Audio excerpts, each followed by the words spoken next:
I remember moments in my childhood when I would gather around family, friends, peers, and watch them play, watch them create through music.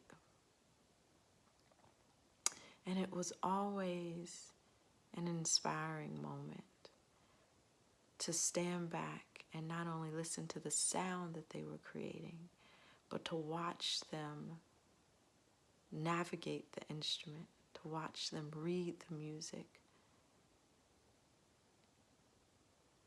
And I didn't envy them, I admired them. I admired their ability to read music. I admired their ability to create a sound that was sweet and attractive and inspiring, and I desired to play.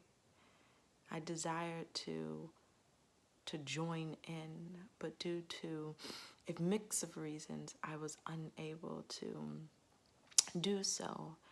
And I've always felt like if I could create through music, the instrument that I would select would be the piano, due to the fact that I'm always using my hands to speak. I find that my hands tend to lead most of the conversations that I have. And so as a child, I would picture myself playing the piano.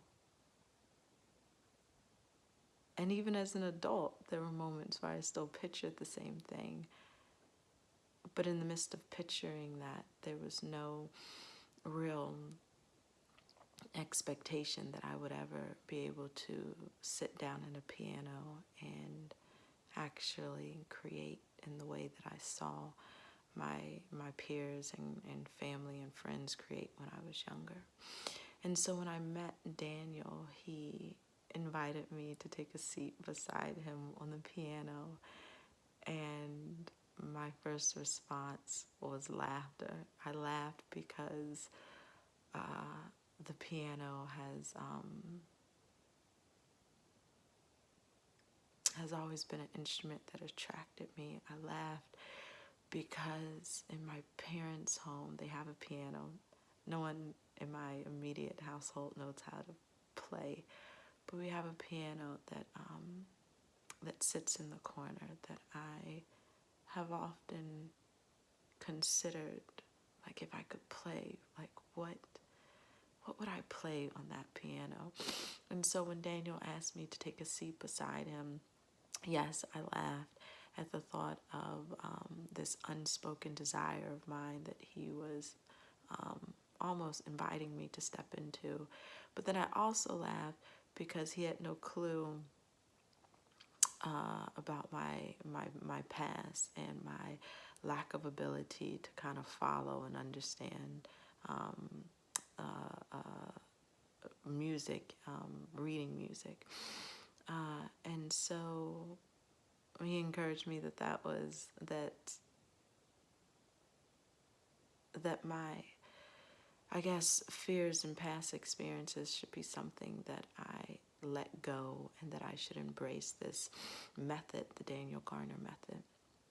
And so after showing me the method, he started to play and asked me to join in, and I did. And what took place was it was magic. I watched myself do the very thing that I used to imagine as a child. I watched myself play the piano, and that was beautiful. And so yes, the Daniel Garner method is a method that should be not just reverenced and respected, but it's a method that should be shared, because music is a form of language. Instruments is a form of language, and a form of language that should be not only preserved, but a form of language that should be celebrated and should be handed down not only to family members, but to friends, to the community. And Daniel and his method has wrapped up like the ability to understand and to be able to become one with the piano. He's wrapped it up in this simple method that that only requires time, and time not to learn the method, but just simply time to practice the method. Learning the method, in my opinion, takes seconds. Practicing, of course, requires a little bit more time, but there's this joy that you experience because you understand the method. And so when practicing, time just seems to, I guess they say, fly by. So yes, I recommend the Daniel Garner method because it works. I recommend the Daniel Garner method because it works.